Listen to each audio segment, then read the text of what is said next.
আমার ঘনিষ্ঠ একজন কইলেন যে বিএনপি নিয়ে করা আপনার প্রেডিকশনগুলো কিন্তু মিলে যাইতেছে, আপনি কি খুশি? না, আমি খুশি না, আমি আতঙ্কিত। আমি তো বিএনপিকে ধ্বংস হওয়া থেকে বাঁচাইতে চাইছি, তাইলে বিএনপি কি ধ্বংস হইতেছে? হ্যাঁ, হইতেছে। কেমনে? আসেন সে আলাপটা করে দেখি। বিএনপি বাংলাদেশের স্বাধীনতা সার্বভৌমত্ব রক্ষার জন্য জরুরি। বিএনপি ধ্বংস হয়ে গেলে বাংলাদেশের স্বাধীনতা সার্বভৌমত্ব বিপন্ন হবে। বিএনপি আওয়ামী লীগ হয়ে গেলে আমাদের আর একটা জিয়াউর রহমানের খালেদা জিয়ার বিএনপি লাগবে। হয়তো বিএনপি নামে না, কিন্তু এমন একটা দল লাগবে যা জিয়ার এবং খালেদা জিয়ার রাজনীতি করবে। আর আপনারা বুঝতে পারতেছেন যে বিএনপির কোনো ভবিষ্যৎ নাই যদি না তারা তাদের রাজনীতি না পাল্টায়। আপনাদের মনে হইতে পারে যে এইটা আবার কেমন কথা, একটা রাজনৈতিক দল না থাকলে স্বাধীনতা সার্বভৌমত্ব বিপন্ন কেমনে হয়? আসেন আপনাদের আজকের সেই গল্প বলি, পাকিস্তান কেমনে ভাঙলো। আমরা অনেক কিছু শুনছি, কিন্তু আজকে শুনবো এমন একটা দিক থেকে যে আপনারা বুঝবেন যে মুসলিম লীগ ধ্বংস হওয়ার জন্যই আসলে পাকিস্তান ভাঙছে। মুসলিম লীগ টিকে থাকলে পাকিস্তান ভাঙতো না। ভুল রাজনীতির কারণে মুসলিম লীগ ধ্বংস হয়েছে না, ভুল রাজনীতি ছিল না, ছিল একটা ভুল সিদ্ধান্ত। এইটা আমাদের জানা দরকার, কারণ বিএনপি আর আওয়ামী লীগ দুইটারই জন্ম মুসলিম লীগ থেকে।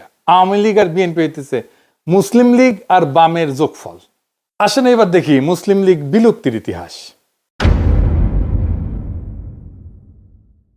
এটা একটু দীর্ঘ হবে আলাপটা, কিন্তু শুনলে ফায়দা আছে। অনেক ইতিহাস জানতে পারবেন, অনেক বিষয় জানতে পারবেন যেটা আগে কখনো দেখেন নাই। মুসলিম লীগের জন্ম 1906 সালে আমাদের ঢাকাতে শাহবাগে, মানে মুসলিম লীগ বলতে পারেন প্রথম শাহবাগী। এই দলের জন্ম হয় নবাব সলিমুল্লাহর বাগানবাড়িতে, তখন শাহবাগে ওনার বাগানবাড়ি ছিল।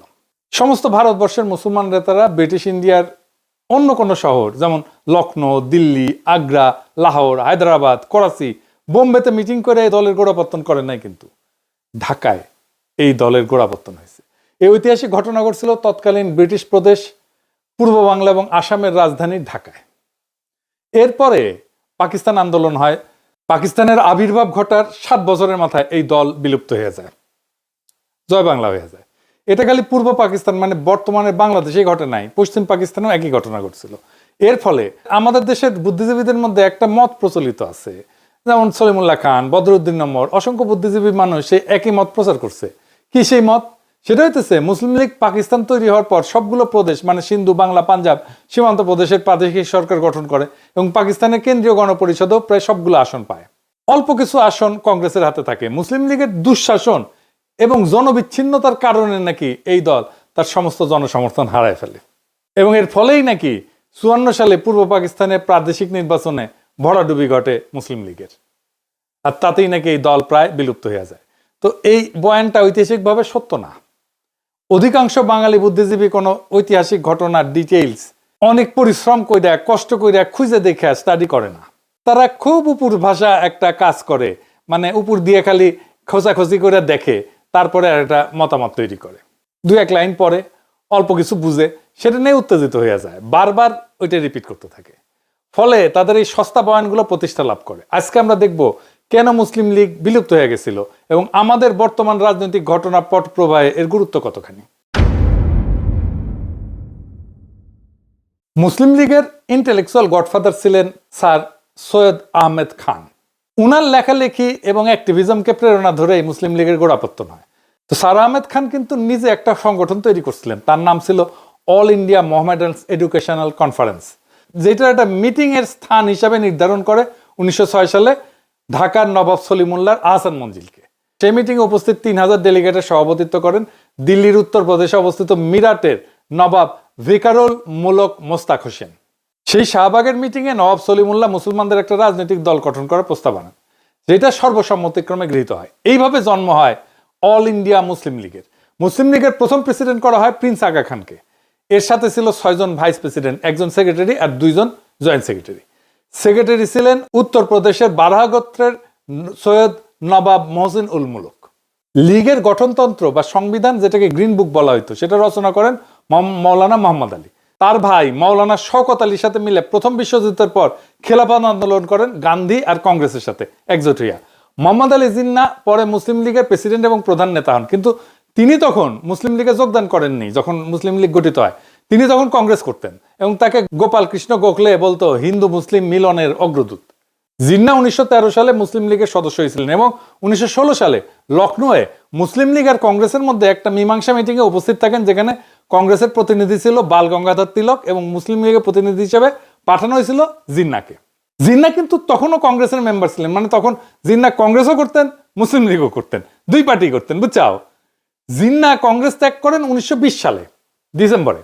সেই লখনৌ মিটিং এ মুসলিম লীগ আর কংগ্রেসের মধ্যে মিটমাট হয়ে একটা চুক্তি হয়, যেটা ইতিহাসে লখনৌ প্যাক্ট হিসেবে পরিচিত। এটার আর ডিটেলসে গেলাম না আর কি। মুসলিম লীগেও জিন্না কিন্তু নাম কাওয়াস্তে সদস্য ছিলেন। মুসলিম লীগ শুরু থেকে রাজনৈতিক দল হিসেবে শক্ত অবস্থানে যাইতে পারেন নাই, ধীরে ধীরে নিস্তেজ হয়ে যায়, প্রায় অপ্রাসঙ্গিক হয়ে যায়। তখন রাজনীতিতে গান্ধীর আবির্ভাব হয়েছে, সবার চোখ কংগ্রেসের দিকে। এছাড়া লালা রাজপথ রায়, ভগৎ সিং মার্কা কিছু উগ্রবাদী সশস্ত্র বিপ্লবী ছিল। 1933 সালে মুসলিম লীগ আজকের জাতীয় পার্টির মতো বেশ কয়েক ভাগে বিভক্ত ছিল। জিন্না ততদিনে রাজনীতি থেকে অবসর নিয়ে বিলেতে যে ব্যারিস্টারি প্র্যাকটিস করতেছেন, প্রচুর টাকা পয়সা কামাইতেছিলেন। মুসলিম লীগের এক ভাগের প্রেসিডেন্ট ছিলেন পেশোয়ারের ব্যারিস্টার মিয়া আব্দুল আজিজ। এদের গ্রুপের নাম ছিল আজিজ গ্রুপ। মানে আরেক ভাগের প্রেসিডেন্ট ছিল খান বাহাদুর হাফিজ হিদায়ত হোসেন। আওয়ামী লীগও কিন্তু 1975 পরে এরকম বেশ কয়েকটা গ্রুপে আলাদা হয়ে গেছিল। আওয়ামী লীগ হাসিনা, আওয়ামী লীগ মিজান, আওয়ামী লীগ রাজ্জাক। শফিক রহমান ভাই জায়জাদিনে লিখতেন আওয়ামী লীগ হারামি, হারামি মানে হাসিনার হা, রাজ্জাকের রা আর মিজানের মি, এই তিনটা মিলে আওয়ামী লীগ হারামি।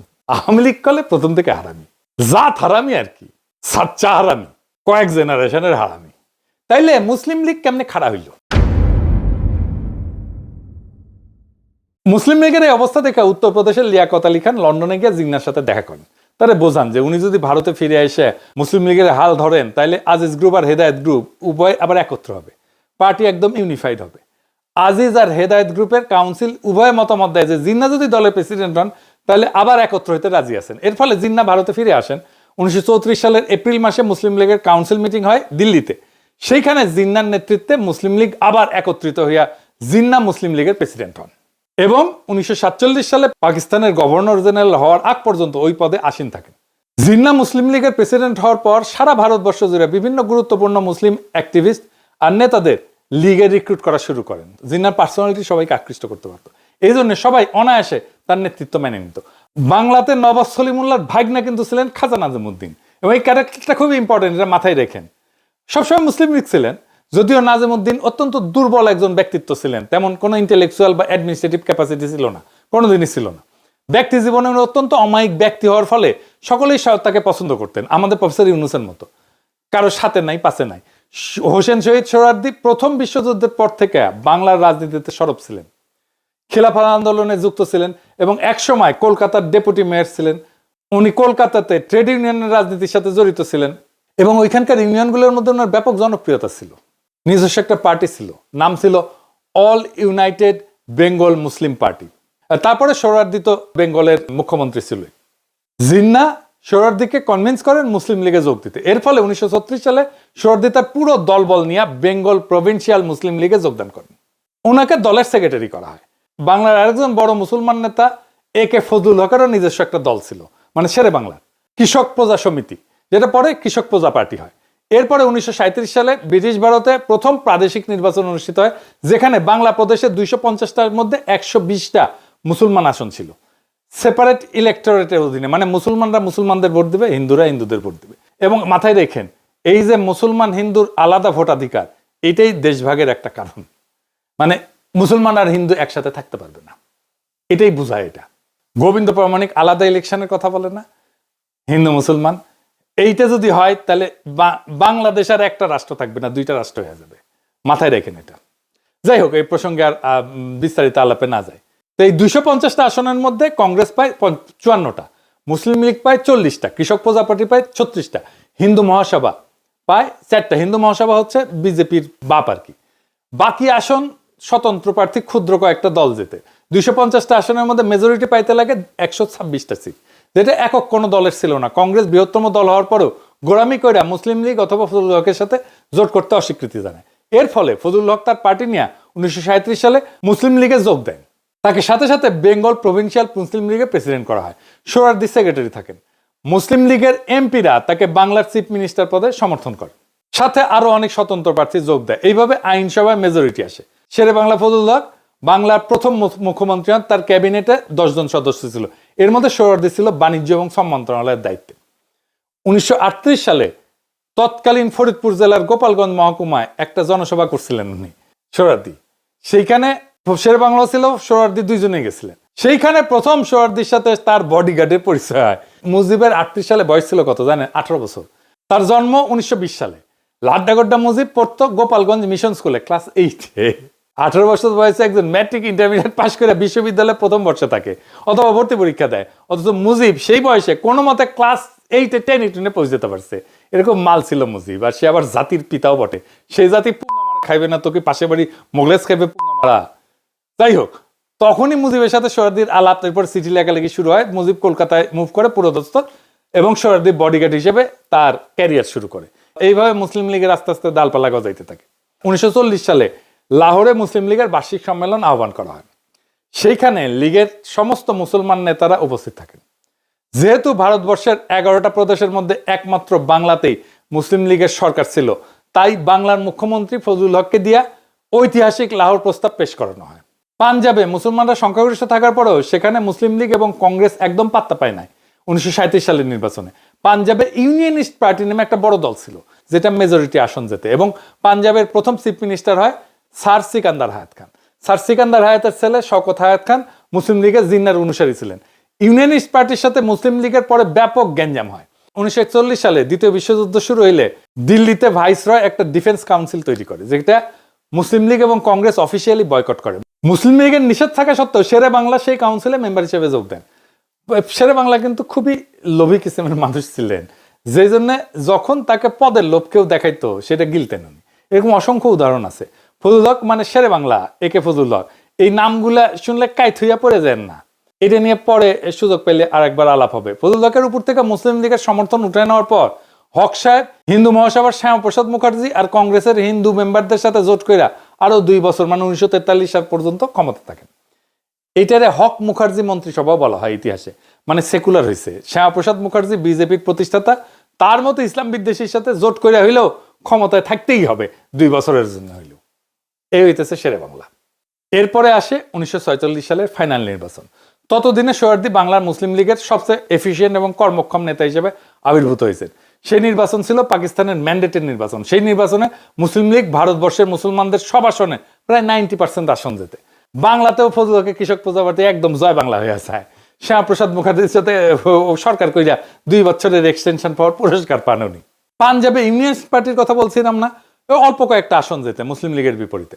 সিন্ধু, যেখানে মুসলিম লীগ 1937 সালের নির্বাচনে একটা আসনও যেতে নাই, সেখানে প্রায় সব মুসলিম সিট এবার যেতে সরকার গঠন করে মুসলিম লীগ। এরপর শুরু হয় ভেজাল। বাংলাতে মুসলিম লীগের সবচেয়ে বড় অ্যাক্টিভিস্ট গ্রুপগুলোর নেতা ছিল সোহরাওয়ার্দী, যার অক্লান্ত পরিশ্রমের ফলে মুসলিম লীগ বাংলাতে বিপুল জয়লাভ করে। সোহরাওয়ার্দী ব্রিটিশ বাংলার সর্বশেষ চিফ মিনিস্টার হয় এবং সরকার গঠন করে। এরপরে 1947 সালে পাকিস্তানের আবির্ভাব হওয়ার পর শুরু হয় ভেজাল। মুসলিম লীগের ভেতরেই ভেজাল। সে ভেজালটা কি? পদ পদবি নিয়ে ভেজাল। যাই হোক, পাকিস্তান হওয়া এবং হিন্দু মহাসভা কংগ্রেসের চাপে বাংলাকে বিভক্ত করার পর পাকিস্তানে পূর্ব বাংলার প্রথম চিফ মিনিস্টার নির্বাচন করার জন্য পূর্ব বাংলার মুসলিম লীগের এমপিদের মধ্যে আবার একটা ভোট হয়। এর সাথে যোগ দেয় সিলেট জেলার 17 জন নতুন এমপি, যাদেরকে খাজা নাজিমুদ্দিন গ্রুপ এককভাবে ম্যানেজ করে ফেলে, সিস্টেম করে ফেলে। সোহরাওয়ার্দী দেশভাগের প্রশাসনিক কাজ, দিল্লি দৌড়াদৌড়ি, এগুলো কারণে সেই ব্যাপারে মনোযোগ আর এফোর্ট দিতে পারেন নাই। পশ্চিমবাংলার মুসলমান এমপি যারা সোহরাওয়ার্দীর সমর্থক ছিল, সোহরাওয়ার্দীর লোক ছিল, সোহরাওয়ার্দীর ক্যাডার ছিল, তারা ভারতের অংশে পড়ে যাওয়াতে এই নির্বাচনে অংশ নিতে পারে না। এর ফলে সোহরাওয়ার্দী খাজা নাজিমুদ্দিন গ্রুপের কাছে হাইরা যায় এবং পূর্ব পাকিস্তানের প্রথম চিফ মিনিস্টার হন খাজা নাজিমুদ্দিন। বলছিলাম না স্যার সলিমুল্লাহর ভাগনা। এই ঘটনার ফলাফল ছিল সুদূর প্রসারী। বলা যেতে পারে পূর্ব পাকিস্তান থেকে বিচ্ছিন্ন হওয়ার ঘটনার সূত্রপাত ঘটে এই ঘটনা দিয়ে। কেন্দ্রে যে ক্যাবিনেট গঠন করা হয় লিয়াকত আলী খানের নেতৃত্বে, সেখানেও সোহরাওয়ার্দীকে কোনো ক্যাবিনেট পোস্ট দেওয়া হয় না। বাংলা থেকে ফজলুর রহমান নামে একজন অখ্যাত ব্যক্তিকে কেন্দ্রে শিক্ষামন্ত্রী পদ দেওয়া হয়। এই ফজলুর রহমান কে জানেন? এ হইতেছে সালমানের দরবেশ বাবা, সালমান এফ রহমানের বাপ। সোহরাওয়ার্দী এই দুঃখে ক্ষোভে পাকিস্তান হওয়ার পর পাকিস্তানে না এসে কলকাতাতে থাকেন। এর ফলে শুরু হয় সোহরাওয়ার্দীর সাথে মুসলিম লীগের নেতাদের দ্বন্দ্ব। এর কয়েক মাস পরে 1948 সালে মুসলিম লীগ থেকে এবং পাকিস্তানের গণপরিষদ থেকে সোহরাওয়ার্দীকে বহিষ্কার করা হয়। পূর্ব বাংলা মুসলিম লীগ নতুন করে কাউন্সিল তৈরি করা হয়, কমিটি গঠন করা হয়। যেখান থেকে সোহরাওয়ার্দী গ্রুপকে ঢালাওভাবে বহিষ্কার করা হয়, মুজিবকে ওই একই সময় মুসলিম লীগের কাউন্সিল থেকে বহিষ্কার করা হয়। শুধু সোহরাওয়ার্দী না, তার বডিগার্ডকেও বের করে দেওয়া হয়। যেহেতু বাংলার মুসলিম লীগের কর্মীদের বিরাট অংশ সোহরাওয়ার্দীর সমর্থকের অন্ধভক্ত ছিল, তারা ন্যাচারালি এই ব্যাপারটা স্বাভাবিকভাবে নেয় না, ক্ষুব্ধ হয়। বাংলায় সোহরাওয়ার্দীর ক্ষুব্ধ সমর্থকরা একদম প্রথম দিক থেকে নাজিমউদ্দিন এবং পরে নুরুল আমিনের সরকারের বিরুদ্ধে তাদের ক্ষোভ ঝাড়ার জন্য যা ইস্যু আছে সামনে সেটা নিয়ে এজিটেশন শুরু করে।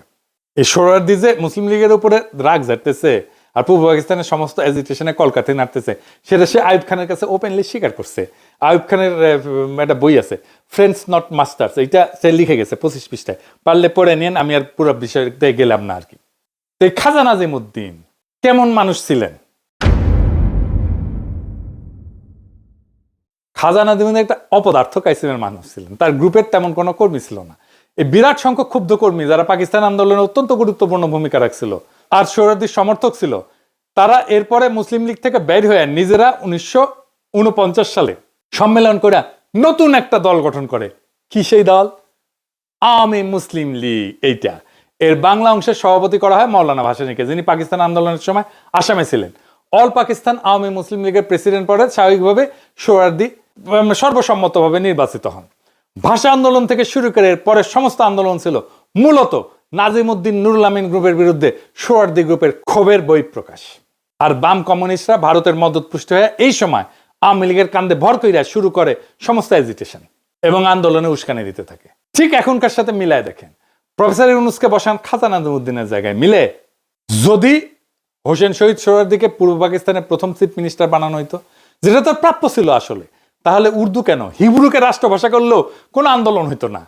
এবার লিখে দিতে পারি, সেটা হইলে পাকিস্তান জীবনও ভাঙতো না, ভারতের কোনো ষড়যন্ত্রের কাজে আসতো না, সব মাঠে মারা যেত, বাকি সব আজগুবি বয়ান কর্পূরের মতো ভ্যানিশ হয়ে যেত।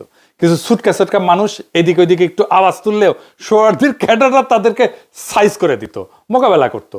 হ্যাঁ, সোহরাওয়ার্দী নিজে তো বাংলা বলতো না, বলতেই পারতোই না।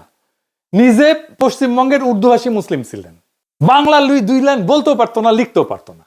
উনার সমর্থকরা যে বাংলা ভাষাকে রাষ্ট্রভাষা করা নিয়ে এত মাতামাতি করলো, এটার পিছনে মূল কারণ হইতেছে বাংলা ভাষা প্রীতি না, সেটা হইতেছে নাজিমউদ্দিন নুরুল আমিন গ্রুপের সরকারের প্রতি তাদের ক্ষোভের বহিঃপ্রকাশ। মুসলিম লীগ থেকে এত বড় কর্মী সমর্থকদের বাইর করে দেওয়ার ফলে বাংলা মুসলিম লীগ স্বাভাবিকভাবে অত্যন্ত দুর্বল হয়ে যায়। এর ফলে 1954 সালে বাংলার প্রাদেশিক নির্বাচনের তারিখ ঘোষণা করা হয়। নির্বাচনের আগে ফজলুল হক, যে এতদিন রাজনীতিতে চুপচাপ ছিলেন, মানে শেরে বাংলা ফজলুল হক, উনি আবার সরব হন। প্রথম নির্বাচনে মুসলিম লীগে যোগ দিয়া লীগের প্রার্থী হিসেবে মোকাবেলা করতে চান। পরে যখন দেখেন লীগের কর্মী সমর্থক একদম কমে গেছে, ঠিক তখনই বুঝতে পারে, চালাক মানুষ ছিল, ওই সময় ঠিক করে আওয়ামী লীগে যোগ দেবে। আওয়ামী লীগের প্রস্তাব লুকে নেয় এবং শেরে বাংলাকে তাদের চিফ মিনিস্টার ক্যান্ডিডেট করার প্রস্তাব দেয়। কেন্দ্রের সোহরাওয়ার্দী আর বাংলায় ফজলুল হক তাদের নেতা হবে, এরকম একটা সমঝোতা হয়ে যায়। তখন লীগের মধ্যে সেকেন্ডের একটা ভাঙন হয়, খুব ইন্টারেস্টিং। আপনার ঘটনা শুনছেন কিন্তু বিস্তারিত হয়তো জানেন না। সোহরাওয়ার্দীর বডিগার্ডের গুন্ডামির গল্প, আসেন এটা শুনে দেখি। বাংলার চিফ মিনিস্টার নুরুল আমিনের সাথে মুসলিম লীগের আর একটা উল্লেখযোগ্য গ্রুপের গ্যাঞ্জাম মারামারি হয়, যার নেতা ছিল ফরিদপুরের ইউসুফ আলী চৌধুরী, ডাকনাম ছিল মোহন মিয়া। এই নামে উনি পরিচিত ছিলেন। মোহন মিয়া মুসলিম লীগ থেকে তার অবশিষ্ট কর্মী সমর্থক নিয়ে বের হয়ে হক সাহেবকে বুঝান যে মুসলিম লীগ আওয়ামী লীগ কোনোটাতে যোগ দেওয়া উচিত হবে না, আমাদের নতুন একটা পার্টি করে আওয়ামী লীগের সাথে জোট করতে হবে। ফজলুল হককে যে যা বোঝায় উনি তাই বুঝেন, আর ওনার যেখানে লাভ সেখানে উনি যান। মোহন মিয়ার বুদ্ধিতে মুসলিম লীগের অবশিষ্ট কর্মীরা ফজলুল হকের নেতৃত্বে কৃষক শ্রমিক পার্টি নামে এটা নতুন পার্টি গঠন করে। এরপরে কৃষক শ্রমিক পার্টি আর আওয়ামী লীগের মধ্যে যুক্ত ফ্রন্ট গঠন করা হয়, সাথে আরো দুই একটা সুটকা সাটকা পার্টি এসে যোগ দেয়। স্বাভাবিকভাবে 54 সালের নির্বাচনে যুক্ত ফ্রন্ট বিপুল সংখ্যাগরিষ্ঠতা পায় এবং মুসলিম লীগ ভ্যানিশ হয়ে যায়। তবে যুক্ত ফ্রন্টও বেশি দিন টেকে নাই, হক সাহেবের এখানেও গুটিবাজি করে এবং আলটিমেটলি আওয়ামী লীগ আর কৃষক শ্রমিক পার্টির মধ্যে জোট ভেঙে যায়। তাদের মধ্যে সংঘাত মারাত্মক আকার ধারণ করে, যার ফাইনাল আউটকাম হচ্ছে 1958 সালে ঢাকাতে সংসদের ভেতরে দুই দলের মাইটপিট হয় এবং ডেপুটি স্পিকার শাহেদ আলীকে পিটায় হত্যা করা হয় পার্লামেন্টের মধ্যেই। এবং এই মারামারিতে সোহরাওয়ার্দীর বডিগার্ড অংশ নেয় শঙ্কর মাছের লেজের চাবুক নিয়ে। তার ব্যাগের মধ্যে এটা সবসময় থাকতো, হ্যাঁ সবসময় থাকতো আর কি, হ্যাঁ বেডরুমও থাকতো। এটা দিয়ে আবার বিডিএসএম ইউজ করতো কিনা জানি না, বিডিএসএম কি গুগল করেন, সবকিছু কয়া দেওয়া যাবে না। যাই হোক, মুসলিম দিক থেকে কর্মী সমর্থক নেতাদের এই দুই দফা ভাঙনের ফলে দলটা একদম নিঃশেষ হয়ে যায় এবং এটাই তাদের বিলুপ্ত হওয়ার একমাত্র কারণ। আমাদের যে প্রচলিত বয়ান যে মুসলিম লীগ জনবিচ্ছিন্নতার দুঃশাসনের কারণে একটা নির্বাচনে হেরেই বিলুপ্ত হয়ে গেছে, সেটা ভুয়া একটা বয়ান। এটা আজকে বুঝলেন তো, একেবারে চোখে আঙুল দিয়ে দেখাই দিলাম। এইবার আসেন বাংলাদেশের বর্তমান রাজনীতির সাথে বিএনপির সাথে এটার কি সম্পর্ক। ডাকসুতে বিএনপি যে মারাটা খেলো না, এই মারা আগামীতে সে খাইতেই থাকবে যদি সে তার খাইসলত না বদলায়। ভোটের রাজনীতিতে বিএনপির আসল জায়গা, ভোটের জায়গাটা হচ্ছে যেটাকে কনস্টিটিউয়েন্সি বলা হয়, সেটা হচ্ছে তার মুসলিম ভোট, মুসলিম জাতিবাদী ভোট, সাধারণ মুসলমানের ভোট। এক অর্থে এইটাই জিয়াউর রহমানের বিএনপি এবং তার রাজনীতি, এটা এক অর্থে বিএনপি পিতৃ পরিচয় বটে। আর এইবার বিএনপি তার বাপের পরিচয় অস্বীকার করে আওয়ামী লীগের রাজনীতিতে মাথা ঢুকাইতে গেছিল, হাসিনার ফেলে দেওয়া গু খাইতে গেছিল। বিএনপির এই প্রো ইন্ডিয়ান রাজনীতি করতে যাওয়ার কারণে তার মুসলিম জাতীয়বাদী কনস্টিটিউয়েন্সি থেকে পুরো আইসোলেটেড হয়ে গেছে। আমি আগে কইছিলাম বিএনপি জাতীয় সংসদ নির্বাচনে জেতার চান্স কম, কইছিলাম না? এখন আমি শিওর বিএনপি জিতবে না, সরকার গঠন করতে পারবে না। এডিটর সাহেব বিহু গলে না বিষণ্ণ সুর দেন না, এরা মেলা দিন শুনি না, তো বিদায়ের একটা সুর দেওয়া ভালো আর কি, ক্ষমতা আসার আগেই ক্ষমতা থেকে আল। আমি কইছিলাম যে বিএনপি ইন্ডিয়া তাদের প্রচুর গব্য, নিজের বিএনপি নিজের মারিছে, অনেকে তত্ত্বা নিতেছে ছাত্র সংসদ নির্বাচন আর জাতীয় সংসদ নির্বাচন এক জিনিস না। এরাই কইছিল বট বাহিনী ভোট দিলে শিবির জিতবে, শিবিরের জনসমর্থন নাই, আছে বট বাহিনী। তত্ত্ব জানার আনুক কাম যা হওয়ার সেটা হয়ে যাবে ইলেকশনের সময়, ওই দিন বুঝবে। ডাকসু ইলেকশনের মধ্যে দিয়ে বাংলাদেশের সাধারণ মুসলমানরা তার রাজনৈতিক এজেন্সি খুঁজে পাইছে, সে নিজে রাজনৈতিকভাবে শক্তিশালী হয়েছে, সে জাতীয় নির্বাচন ও ব্যালটে রায় দিবে। আর বিএনপির বাইরের রাজনৈতিক শক্তি তো বসে থাকবে না। তাহলে এখন কি বিএনপি ধ্বংস হয়ে যাবে? এই প্রো ইন্ডিয়ান পলিটিক্যাল লাইনে কোনো চান্স নাই বাঁচার। আমরা চেষ্টা করছি, লাভ হয় নাই। 2 নম্বর হইতেছে বিএনপি ইতিমধ্যে নিজেকে অকৃতজ্ঞ একটা দল হিসেবে প্রতিষ্ঠিত করে ফেলছে। জামাতের সাথে জোট করে এতদিন রাজনীতি করে সে জামাতের সাথে যে আচরণ করছে, আবার আমাদের সাথে এই হাসিনা বিরোধী আন্দোলনে আমাদের এত বেনিফিট পাইছে, আমাদের এত সাপোর্ট পাইছে, এক সময়কার রাজপথের সহযোদ্ধা তাদের সাথে যে আচরণ করছে, তার সাথে কোনো রাজনৈতিক দল কোনো ইন্ডিভিজুয়াল ঐক্য করবে না। সিপিবি তো আওয়ামী লীগের কুসুম বিরোধিতা করছে, কিছু বলছে হাসিনা সিপিবি কে? জাফরুল্লাহ ভাইও তো কম হাসিনা বিরোধিতা করে নাই, কিছু বলছে হাসিনা? বলে নাই, কারণ জাফরুল্লাহর সাথে শেখ মুজিবের একটা সম্পর্ক ছিল। এক সময়ের মিত্রের বিষয়ে হাসিনার একটা নৈতিক অবস্থান ছিল, যেটা বিএনপির নাই। বিএনপি এই ক্ষেত্রে আওয়ামী লীগের চাইতেও খারাপ, সে রাজনৈতিক বিরোধী থেকে ব্যক্তিগত শত্রুতায় পর্যবসিত করে। তাই বিএনপির আশা আমাদের সাইডে দিতে হবে। বিএনপি একটা সিংহ, কিন্তু দুর্বল সিংহ, এইরকম হারুপাট্টি, যতগুলো ইলেকশন করবে সবগুলো হারবে। জাহাঙ্গীরনগর ইলেকশন নিয়ে কি কাণ্ডই না করলো দেখেছেন তো। চিটাগাং রাজশাহী ইউনিভার্সিটিতে পার্টিসিপেট করে কিনা দেখেন। আমাদের তাইলে কি করতে হবে? আমাদের দ্রুত একটা রাজনৈতিক ফ্রন্ট করার দিকে অগ্রসর হতে হবে, যে ফ্রন্টের কথা আমি বলছিলাম। না হলে রাজনৈতিক শূন্যতা তৈরি হবে। এই ফ্রন্টের আদর্শিক নেতা হবেন জিয়াউর রহমান, তার রাষ্ট্রচিন্তা।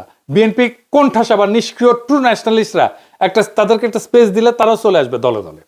বিএনপিতে সত্যিকারের পলিটিক্যাল ট্রেনিং আছে, রাজনীতি করে আসছে, এরকম লোক গুরুত্বপূর্ণ পজিশনে নাই, পলিসি মেকিং এ নাই।